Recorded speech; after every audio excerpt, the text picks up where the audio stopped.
A pesar de los cientos de miles de abortos que las mujeres se hacen anualmente en América Latina, por la razón que fuera, violación, proyecto de vida, razones económicas o terapéuticas, etc., la nuestra es una de las regiones con mayores restricciones para la despenalización del aborto y ni que se diga para que éste se convierta en una política pública de salud.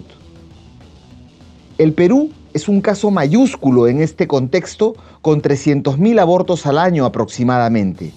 Basta decir que en el único caso en que se permite legalmente el aborto por riesgo en la salud o la vida de la madre, conocido como aborto terapéutico, se niega muchas veces a las mujeres este derecho en los hospitales públicos, o se demora la autorización hasta que se venzan los plazos para un aborto seguro y no traumático.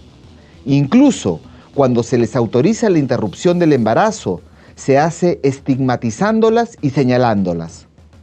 Sin duda, esto impacta en las mujeres más pobres, pues las que cuentan con más recursos pueden hacer uso de las clínicas privadas sin exponerse a abortos clandestinos, autoabortos mal hechos o practicados por personas sin escrúpulos, que en el peor de los casos termina con la muerte de las mujeres. Pero ni por eso las campañas de los sectores más conservadores, muchas veces de las iglesias cristianas más radicales, comprenden que lo que se pide es que las mujeres puedan decidir si quieren ser madres o no. Aquellas que tengan creencias contrarias al aborto tienen toda la libertad de no hacerlo. No se trata de obligar a nadie, se trata de respetar la decisión de las mujeres sobre su propio cuerpo. Y no vengan con cuentos, porque una de las características del aborto, que ha estado presente en todas las culturas desde los orígenes de la humanidad, es que si bien ha presentado un rechazo generalizado, al mismo tiempo goza de una tolerancia también bastante extendida, hasta en las familias más conservadoras, cuando, por ejemplo, se desconoce al padre o no se puede decir quién es. Lo triste es que los conservadores se han apropiado de la palabra vida, y al control que quieren perpetuar sobre las mujeres le han bautizado de pro vida, como si quienes no están de acuerdo a que el aborto siga penalizado fueran activistas de la muerte. Este juego maniqueo no resiste análisis alguno, ya que quienes se oponen al aborto legal, seguro y gratuito son en realidad quienes están propiciando la muerte de mujeres por abortos clandestinos. Ante esto, muchas mujeres se han organizado para construir espacios seguros para la realización de un aborto. Por ello, y para entenderlo como un derecho de las mujeres, vamos a conversar con Fátima Valdivia, quien es una de las integrantes de la línea Aborto Seguro, que ha ayudado a muchas mujeres en el Perú. Fátima es antropóloga, feminista y abortera, que no pone todas sus expectativas en el Estado, sino que actúa colectivamente en la propia agencia de las mujeres a la hora de decidir sobre sus cuerpos. Bienvenida, Fátima, a Disidentes para conversar de un tema bastante polémico, pero muy importante, especialmente para la vida de las mujeres, o sea, centralmente para la vida de las mujeres, que es el aborto. Muchas gracias por estar acá. Gracias a ti. ¿Cómo estás? Bueno, comenzamos con una pregunta que es básica, pero que se necesita comprender, porque hay muchos opositores y hay mucha bronca alrededor de esto. El aborto es visto como algo malo, pero es un derecho de las mujeres. ¿Por qué el aborto es un derecho de las mujeres? Porque finalmente las mujeres son las que pasan por todo este tema reproductivo y ellas tienen todo el derecho, nosotras tenemos todo el derecho a decidir cuándo queremos ser mamás, si es que queremos ser mamás.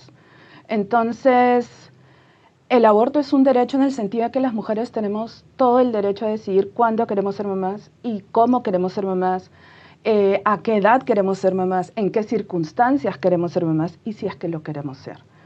Y al final el tema en la actualidad termina siendo de que por mucho que tú lo prohíbas, las mujeres igual lo van a hacer. Si tú quieres esconder el aborto debajo de una alfombra y decir nadie está abortando, nadie lo va a hacer, esto no sucede, todo bien, tú puedes seguir viviendo esa fantasía si quieres. Pero el tema central es que las mujeres lo han hecho, lo hacen y lo seguirán haciendo eternamente. Algunas mujeres que de repente son muy católicas, muy cristianas o tienen una religiosidad o una espiritualidad que no coincide con este derecho, no se les obliga a no hacerlo, ¿no? O a hacerlo, perdón, sino, porque noto mucho que se dice, no, entonces van a salir las mujeres a abortar casi en masa, ¿no? Ujú. O ¿por qué me van a obligar a hacer esto? Ujú. Y eso no es así. No, claro que no. No vamos a salir en estampida, sino es un festival abortero. Festivales aborteros hay en el sentido de transmitir y difundir información, ¿no? Pero en el sentido concreto de estos miedos, de estos pánicos que se desatan cuando uno habla del aborto legal como un derecho, eso no es lo que va a suceder. Lo que va a suceder fundamentalmente es que menor cantidad de mujeres van a morir, que mayor cantidad de mujeres van a poder acceder a información, van a poder saber qué es lo que pasa en sus cuerpos, van a estar seguras de que no las van a engañar y que van a poder tomar una decisión informada. Muchas veces las mujeres no necesariamente cuando buscan información han tomado una decisión y no necesariamente después de recibir la información deciden abortar. Pero lo primero que se necesita garantizar es que todas las mujeres podamos acceder a información. Y esa información no te la dan en los centros de salud. Esa información usualmente la encuentran o bien con las amigas, no necesariamente las amigas son las que tienen la información, o si no, en las farmacias. Los y las boticarias son las que usualmente te dan información. Cuando te venden los medicamentos sin receta. Y lamentablemente no en las dosis que se ha comprobado que son las correctas, ¿no? Las adecuadas. Vamos a hablar de eso en un momento, pero un poquito para seguir hablando sobre el aborto como derecho. Hay un libro muy interesante que tuve la oportunidad de revisar, que es La condición fetal, de Luc Boltanski, una sociología del engendramiento y del aborto. Y aquí este libro empieza diciendo que el aborto tiene 4 características, ¿no? Después de que Luc Boltanski ha hecho una revisión de un montón de información antropológica, de sociedades, digamos, primeras primitivas y también el devenir de la historia, en la primera parte del libro, dice, hay 4 características. La primera característica tiene que ver con lo que tú decías, que es universal, se ha practicado en todas las culturas, en todos los pueblos, a lo largo de la historia de la humanidad. 2, que ha tenido un rechazo generalizado, normalmente en las sociedades, pero paradójicamente, a pesar de este rechazo generalizado, también es ampliamente tolerado, sobre todo, incluso en familias muy conservadoras, como decíamos en la introducción, que dice, no, pero en este caso sí, no se sabe quién es el padre, o es un hijo del demonio, no sé qué, y hay, digamos, algunos acomodos donde el aborto está súper bien tolerado, incluso por quienes lo rechazan. Y la cuarta característica es que ha sido poco representado simbólicamente a lo largo de la historia, ¿no? Se ha hablado del incesto, se ha hablado de las disidencias sexuales, pero del aborto poco se ha hablado en las representaciones simbólicas. ¿Tú cómo ves estas características del aborto? Bueno, yo creo que es totalmente cierto, ¿no? Porque un gran tema ahí con el aborto es quiénes pueden acceder a un aborto seguro y quiénes no. Si tú puedes pagar $500 o más por un aborto seguro, vas a poder acceder a él sin ningún problema y al día siguiente vas a poder continuar haciendo tu vida como si nada hubiera pasado, ¿no? Si no tienes esa cantidad de dinero, ahí es donde comienzan los problemas. Muchas veces se habla, y seguramente tú lo has escuchado en algún momento, ¿no? De los estragos y los traumas que causa el aborto y de las secuelas emocionales tan fuertes que deja en las mujeres al abortar. Yo hago parte de la línea Aborto e Información Segura de Perú desde casi sus inicios. El próximo año vamos a cumplir 10 años casi ininterrumpidos de brindar información a mujeres. Y en nuestra experiencia, el trauma central con el tema del aborto no es el aborto en sí mismo, sino las condiciones de clandestinidad en las que las mujeres tienen que acceder a ese aborto y buscar información. Ponte este caso. Desde el momento en que tienes relaciones sexuales con la gran cantidad de información y educación sexual integral a la que las mujeres acceden en nuestro país, imaginamos que muy probablemente más de la mitad de ellas, después de una relación sexual, comiencen con la pregunta: pucha, no quedé embarazada, se vino adentro, no se vino, ¿qué pasó? Desde ese primer momento ya comienza una situación sumamente compleja para las mujeres. ¿Dónde van a buscar información? Para saber si efectivamente quedaron embarazadas o no. ¿Cuánto dinero les va a costar acceder a esa información de una manera que que no juzgue lo que ellas hicieron, que no las juzgue con respecto a sus dudas, que no las juzgue con respecto a esa incertidumbre que están sintiendo. Una vez que descubren que están embarazadas, van a pasar por este siguiente gran momento. ¿Qué hago? ¿Qué hago con esto? ¿Continúo con el embarazo? ¿No continúo? Le digo a mi pareja, de repente no era su pareja, de repente sabe o no sabe quién es, de repente fue producto de violación sexual, lo que fuera. Pero va a pasar por ese momento de gran incertidumbre también de no saber qué decidir. Para poder tomar una decisión necesitas información. Ahí viene ese otro momento. ¿Dónde buscas información? ¿En un centro de salud? En un centro de salud no te van a dar información, al contrario, muy probablemente te estén juzgando, emitan juicios de valor si es que no te intentan convencer de que lo tengas, convencer entre comillas, y en otros casos si es que no las criminalizan. Cuando finalmente deciden, ok, no voy a continuar con este embarazo, ¿dónde van a buscar información? ¿Cómo van a acceder a eso? Toda esta cadena, estas situaciones de dudas y de vulnerabilidad son producto de la clandestinidad del aborto. Y es eso lo que viven la mayoría de las mujeres en este país, que no van a poder pagar esos $500 para poder pasar tranquilamente por el proceso, ¿no? Coincido con lo que dices sobre este autor, o sea, las mujeres han abortado, abortan y seguirán abortando. No es un tema de la modernidad y no es un tema que esté sucediendo recientemente. Lo que sí está sucediendo recientemente, y eso me parece sumamente poderoso y valioso, es que cada vez más mujeres se están atreviendo a hablar sobre el aborto y sobre la experiencia de aborto que han tenido. Porque normalmente no se hablaba, ¿no? No, yo te aseguro que cada uno de nosotros y de nosotras conoce a alguien que ha abortado, pero eso no significa que esa persona lo diga en voz alta. Mi mamá, mi abuela, mi tía, tu mamá, tu sobrina, tu vecina, la señora que vende en la bodega, hermana, mi hermana, mis amigas, tus amigas.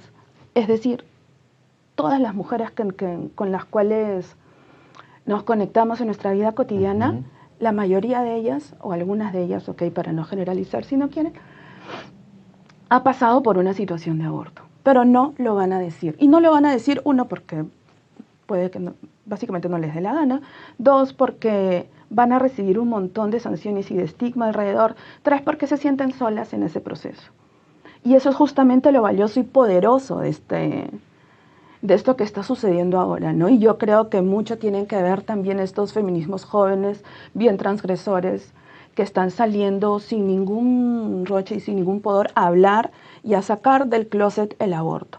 El aborto, a quitarle el estigma al aborto, a hablar sin miedos y frontalmente sobre eso, ¿no?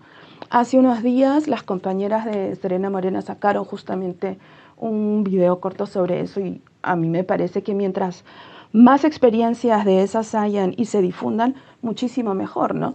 Conversándolo con tus amigas de barrio, con tus amigas de la universidad, del colegio, de tu trabajo, en donde sea.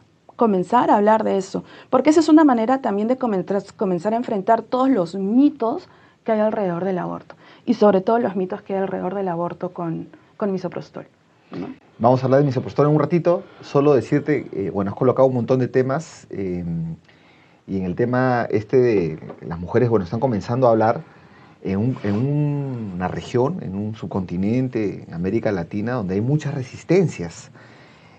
Creo que es uno de los continentes o de las regiones del mundo donde se presentan mayores resistencias al aborto como derecho, al aborto de las mujeres como política pública de salud, como una política que, digamos, evite las muertes de las mujeres por aborto clandestino o el autoaborto mal practicado. Y particularmente países como Perú, de repente Paraguay, Honduras, Guatemala, son los países yo le llamaba como el núcleo duro del núcleo duro de la oposición de que las mujeres puedan decidir sobre sus cuerpos. Entonces, coméntanos un poquito sobre estas resistencias que ves. ¿Por qué tantas resistencias en la región? ¿Cómo lo están viendo ustedes? ¿Cómo es en otros países de la región? ¿Cómo estás viendo eso?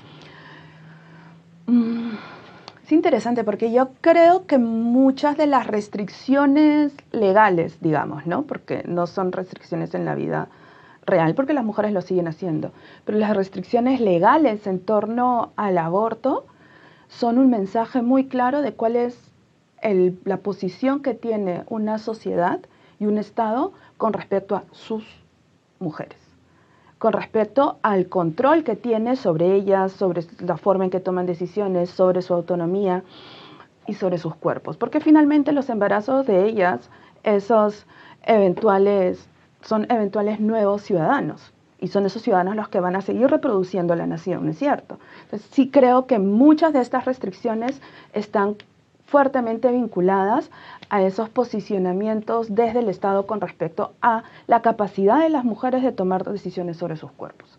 Y por ende, que sean ellas las que tomen decisiones sobre lo que sucede en el país, ¿no?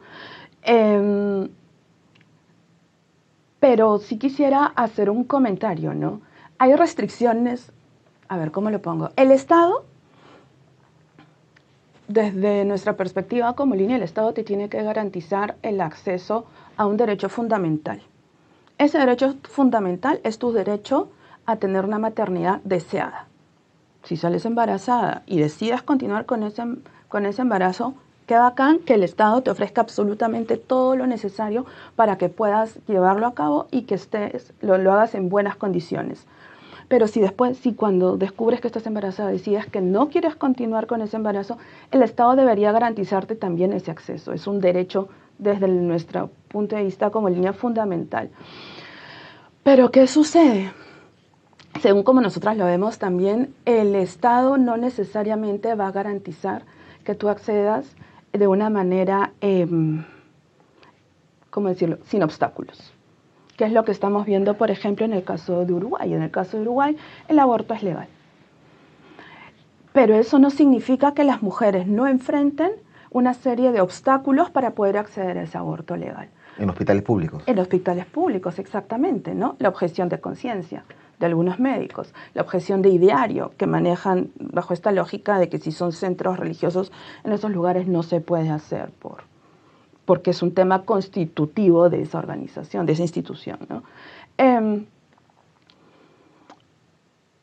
Y eso termina siendo un gran problema porque las mujeres normalmente se dan cuenta de que están embarazadas, con suerte, entre la cuarta y sexta semana, y luego hasta que toman una decisión, no necesariamente todas van a ir inmediatamente a un centro de salud, en el caso de Uruguay. Entonces, esos obstáculos que te ponen, obstáculos en cuando darte una cita, obstáculos en la cantidad de veces que tienes que ir a consejería para asegurarse de que estás tomando una decisión consciente y de que sabes lo que va a suceder, no están respetando la voluntad de las mujeres y muy por el contrario están dificultando que ellas puedan acceder a eso.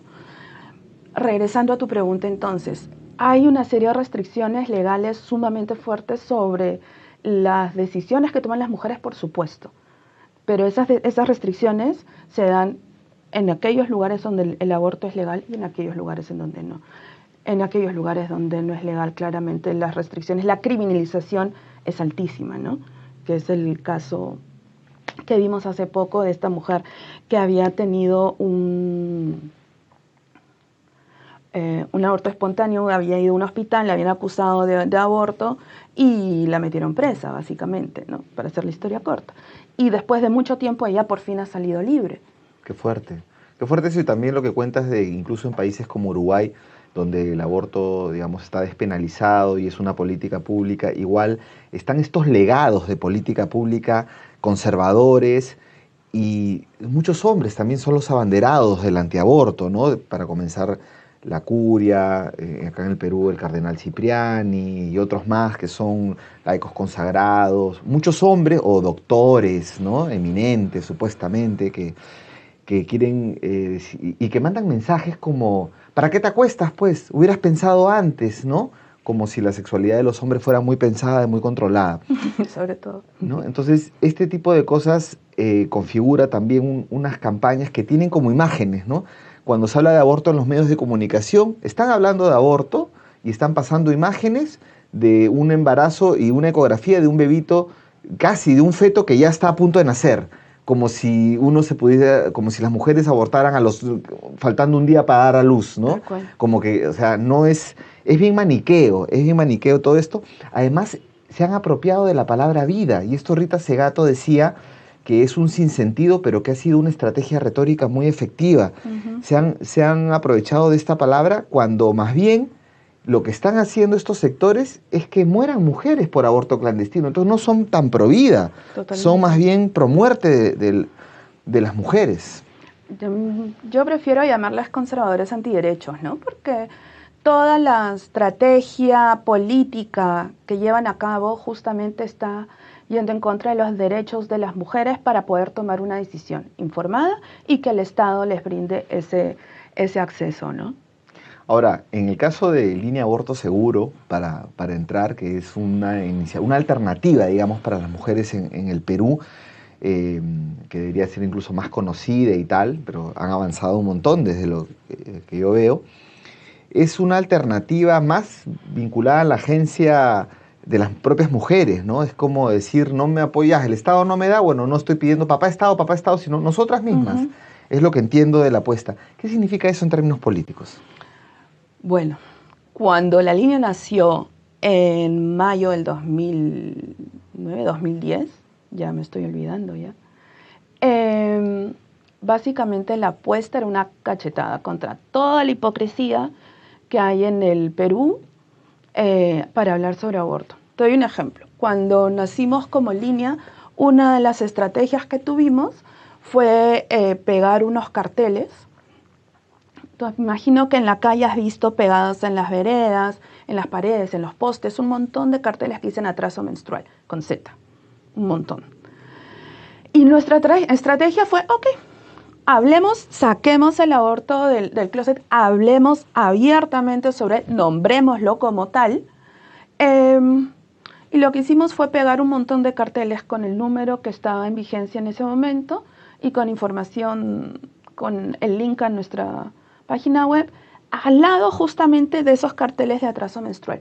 No duraron ni un día. Ni un día duraron esos carteles. Lo sacaron. El de atraso menstrual continuaba. El de aborto, ya no. Pero es lo mismo, porque esos cartelitos de atraso menstrual o regularización de la menstruación, en verdad es un abortos clandestinos, ¿no? Exactamente. Es un aborto clandestino en situaciones de salubridad que dejan muchísimo que desear, que ponen en riesgo la vida y la seguridad de las mujeres.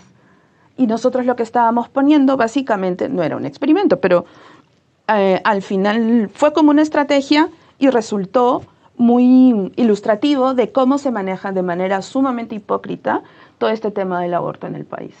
Porque los únicos carteles que sacaron, fueron los que decían aborto. Aborto seguro.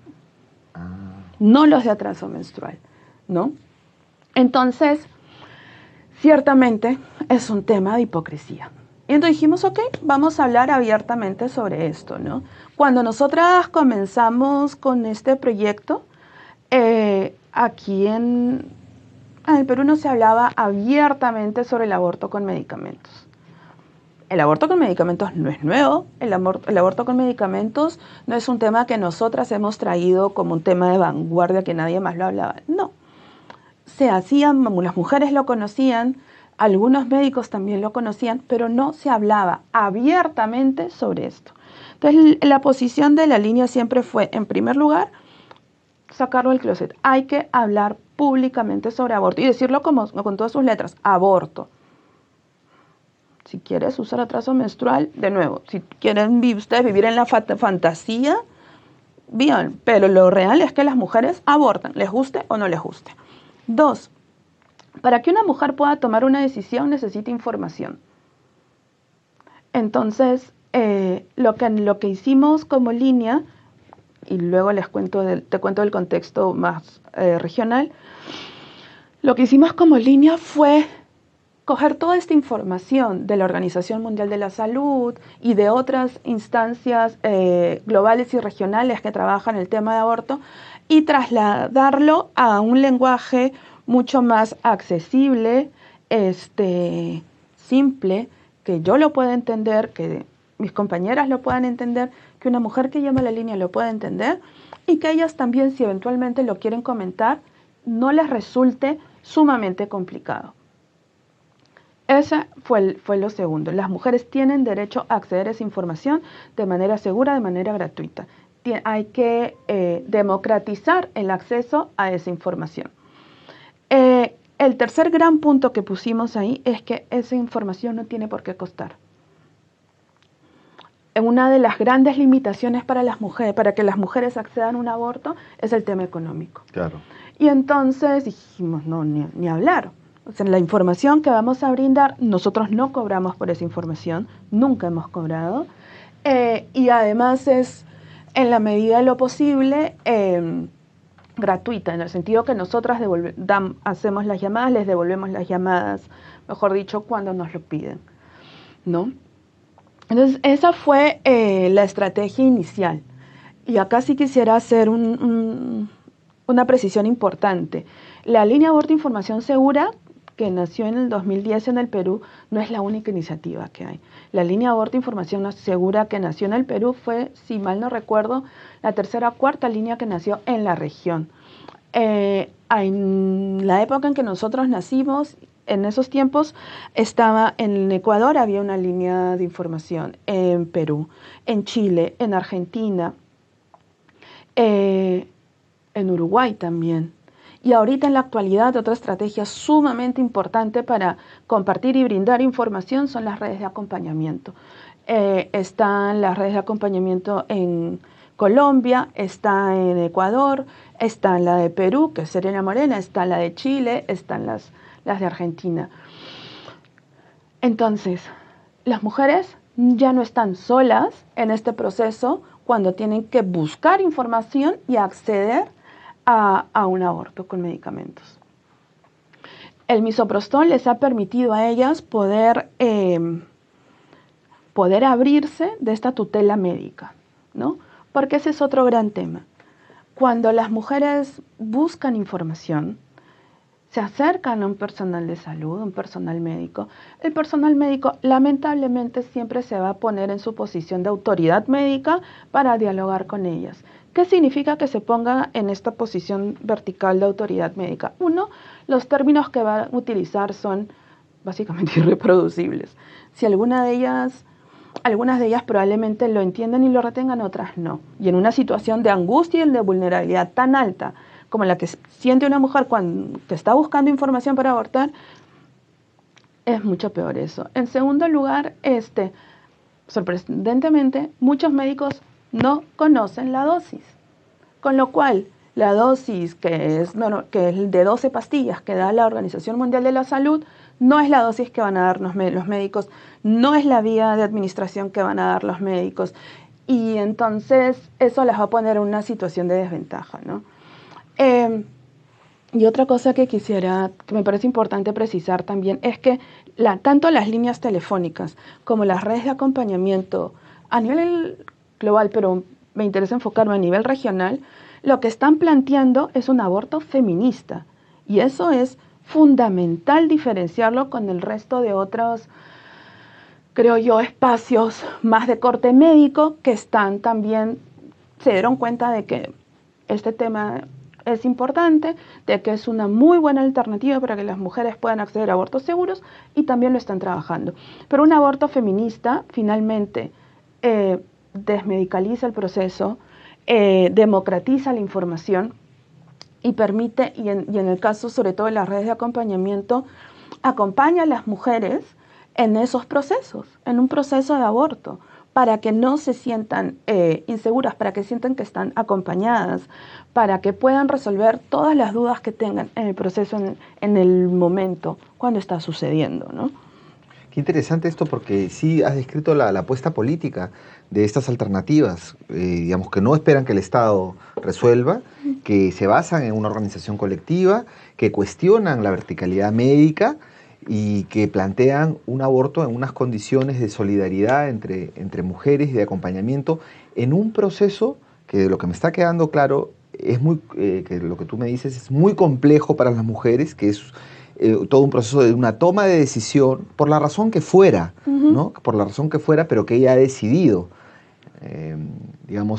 terminar con ese embarazo, sea por violación, sea por proyecto de vida, sea por un tema terapéutico, por lo que fuera, ¿no? Y entonces, ya ahora que nos has descrito eso, ¿nos puedes detallar un poquito más de cómo opera la línea de aborto seguro cómo se organizan ustedes, cómo funciona, de repente para las mujeres que están viendo este programa y tienen esta duda, cómo acceder a ello. Claro. Mm, La línea línea Aborto Información Segura de Perú es una línea telefónica que brinda información vía telefónica sobre el misoprostol. En el año 2014 nos dimos cuenta que no nos dábamos abasto, que la demanda y la necesidad de información es sumamente alta y que así atendiéramos 24 horas al día, los 7 días de la semana, 365 días al año, no íbamos a darnos abasto para esa demanda.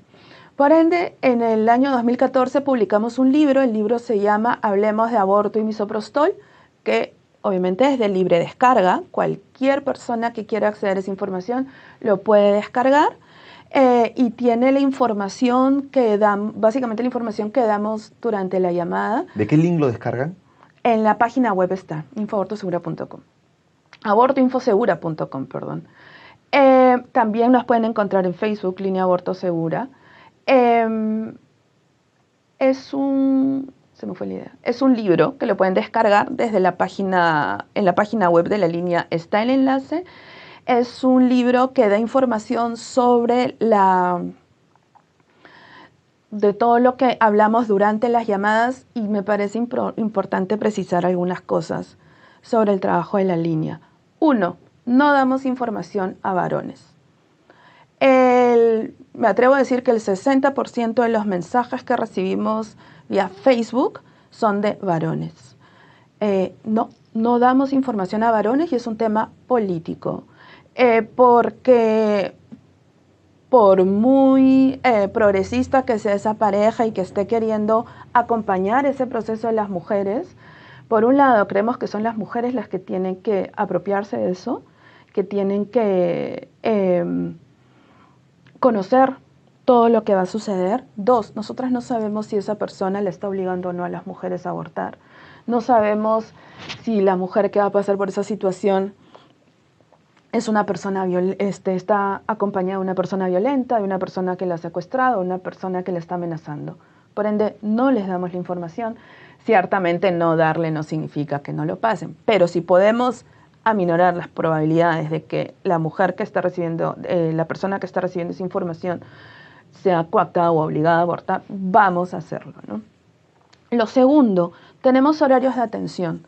No somos una clínica, no tenemos un consultorio, no vendemos misoprostol, no repartimos, no recetamos misoprostol. La línea telefónica da información sobre el misoprostol, es una llamada de aproximadamente 40 minutos, en donde se da información sobre todo el procedimiento y sobre todo nos parece importante que se sepa que la información está centrada en lo que pasa en el cuerpo de las mujeres. Otro tema que me parece importante precisar es que todas trabajamos de manera voluntaria. Está con un poco de resistencias de mencionarlo, pero sí me parece importante precisar de que el aborto no tiene por qué ser un tema individual, puede ser un tema colectivo en el sentido de que si lo sacas del closet, lo compartes, luego lo conversas con tu entorno, con tus amigas, con tu familia. Yo te aseguro que en algún momento lo comienzan poco a poco a hablar con sus mamás y sus abuelas y muy probablemente les van a comentar de un montón de situaciones. Pero también esto de que sea un tema colectivo implica también un tema de cuidado. Y este tema de cuidado me parece importante mencionarlo en 2 temas. 1, seguridad digital. Nosotras tuvimos un montón de problemas anteriormente porque nos clonaron nuestro blog. En esa época teníamos un blog y decidimos a partir de eso tener una página web.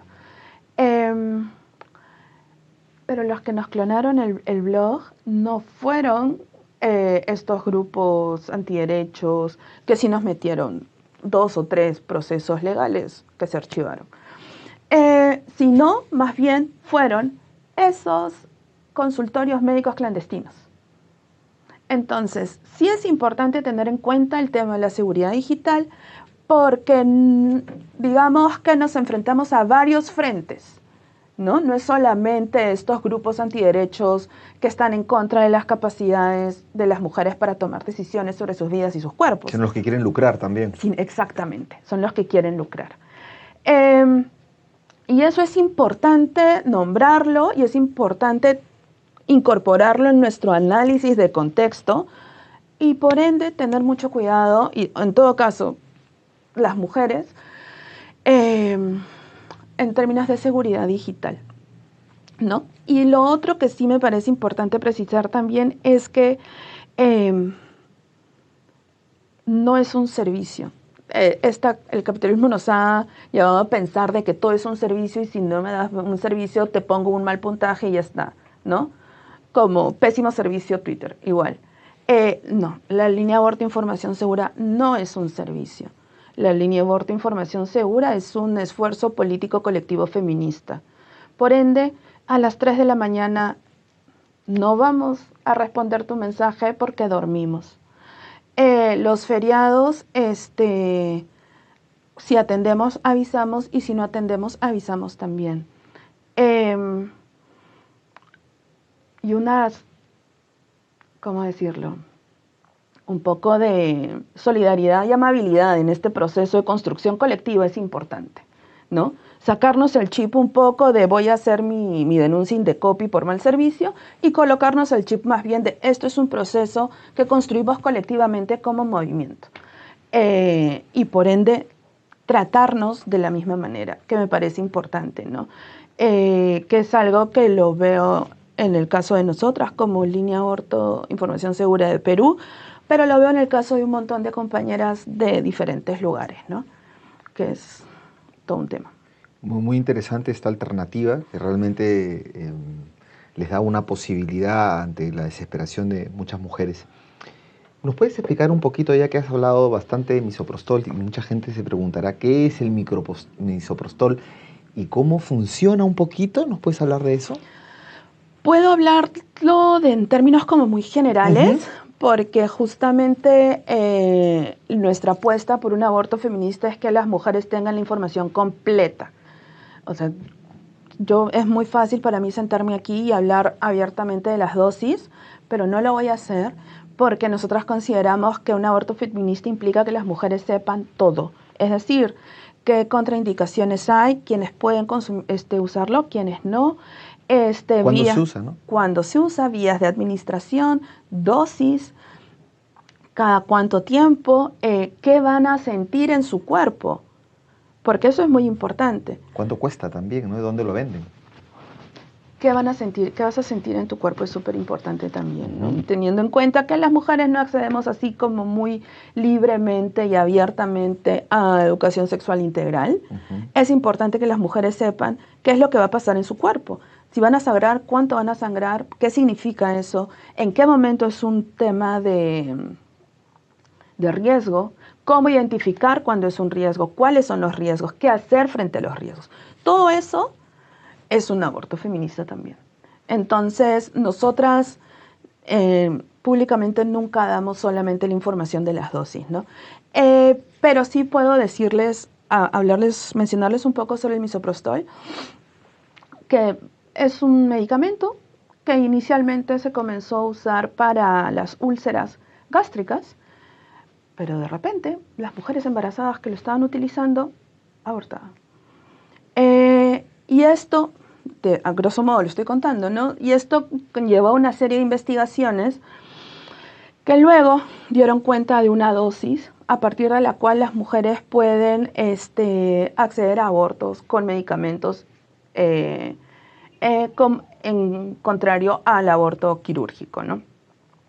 Hay 2 vías de administración que son las que damos en la línea y bueno, la dosis que, compañeras, no lo puedo decir por acá.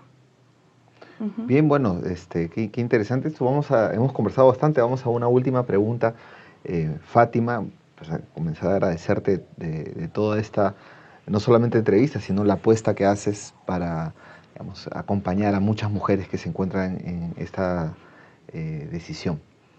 tiene que ver con algo que mencionaste al inicio, esta movida feminista y el aborto como un eje movilizador, sobre todo en las nuevas generaciones, y que está empoderando a muchas mujeres jóvenes, sea que tengan que pasar por esta experiencia o no, pero vemos, por ejemplo, el pañuelo verde, que comenzó en Argentina, se dio en Argentina por la ley, por despenalizar el aborto, pero que se ha irradiado a toda la región como un movimiento. En el Perú hemos tenido esta campaña Déjala decidir, que también creo que la has mencionado hace un poco. Entonces, ¿tú cómo ves el aborto? La lucha por el aborto, qué tiene que aportar en la lucha feminista? Todo, ¿no? El tema del aborto ha sido un tema fundamental en las demandas de los feminismos desde que yo recuerdo. Pero ahí me parece fundamental resaltar, como les mencionaba al inicio, ¿no?, el aporte de los feminismos jóvenes, estos feminismos jóvenes transgresores, estos feminismos jóvenes que se organizan o que no se organizan, ¿no? Porque algunas están organizadas en colectivas, pero otras no.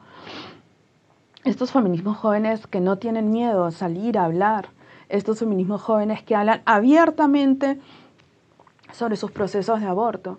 Y eso me parece a mí muy poderoso para pensar de qué manera esta cara, digamos, del feminismo ha ido cambiando, ¿no? Muy probablemente ninguna de ellas se olvide de su pañuelo verde. Yo sí, ¿no? Muy probablemente ellas salgan a hablar públicamente en un montón de espacios sobre el aborto y sobre su experiencia personal. No sé si todas las personas de mi generación lo harían, ¿no? Creo que muchas personas de mi generación están cada vez perdiendo más y más el miedo a hablar. Ellas no. Y eso me parece fundamental en términos de cómo el movimiento se va, en términos de este intercambio generacional que es fundamental para que el movimiento persista, ¿no? Eso por un lado. Por otro lado, creo que, te lo voy a poner así, cuando nosotras salimos como línea, cuando se hablaba del aborto con medicamentos, se hablaba de Citotec. Hoy, casi 10 años después, cuando se habla del aborto con medicamentos, se dice miso. La gente dice, oye, ¿cómo uso el miso? Y creo, parece un cambio como súper intrascendente, pero creo que es un cambio de sentido fundamental. Se ha colocado en muchas personas sí, en muchas personas, en muchas mujeres, el concepto del misoprostol como una herramienta política y de liberación y de autonomía para las mujeres, para que ellas puedan tomar una decisión informada con respecto a la MEU y a lo que cuesta y al pasar por la experiencia de los médicos, ¿no? Que nosotras también, en fin, no voy a abrir esa puerta, pero hay todo un tema ahí para nosotras también. Pero es un cambio aparentemente simple, como un cambio de palabra, ya no es Citotec, ahora es misoprostol, pero es un cambio de sentido muy importante. Y creo que a eso ha colaborado la existencia de las líneas en general telefónicas de la región, el tema de las redes, sobre todo las redes de acompañamiento que están constantemente con las mujeres también, el tema de estos procesos de recambio e intercambio, de recambio generacional, sin duda alguna los procesos de incidencia política que están haciendo nuestras compañeras feministas organizadas en instituciones como por ejemplo cuando llevan estos proyectos de ley para aprobar el aborto legal, seguro, gratuito, lo que pasó en Argentina también con este proceso legal. Entonces creo que son muchas cosas las que han aportado a este cambio de sentido que aparentemente es una simple palabrita. Pero ese cambio de sentido que se ha dado en mi experiencia en los últimos 10 años es importantísimo, ¿no? Que antes, cuando nosotras salimos, no nos lo imaginábamos, ¿no? Para nada. Bien, muchas gracias Fátima. Hemos conversado bastante de este tema que has traído aquí a Disidentes.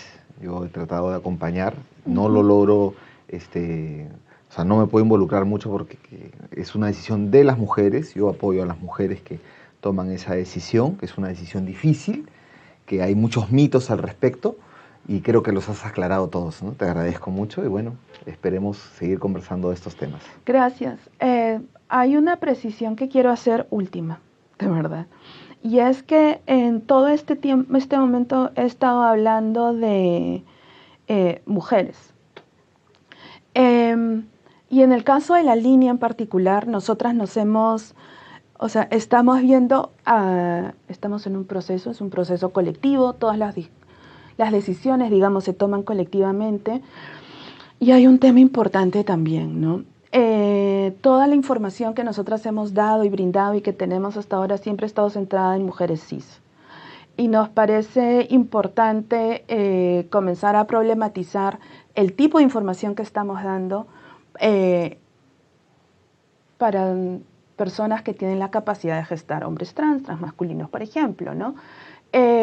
Y sí quisiera hacer esa precisión porque creo que el haber hablado durante toda nuestra conversación solamente con la palabra mujeres, puedo haber estado invisibilizando, a estas compañeras con diferentes identidades, pero que tienen la posibilidad de gestar, y por otro lado, invisibilizando esta discusión que estamos teniendo de cómo plantear públicamente esta información. Vi una pinta por cerca a la Plaza San Martín, acá en Lima, que decía: las mujeres abortan, les trans también, ¿no? Se refiere a lo que has comentado. Sí, totalmente. Bueno, muchas gracias, Fátima, y bueno, esperemos tenerte pronto acá.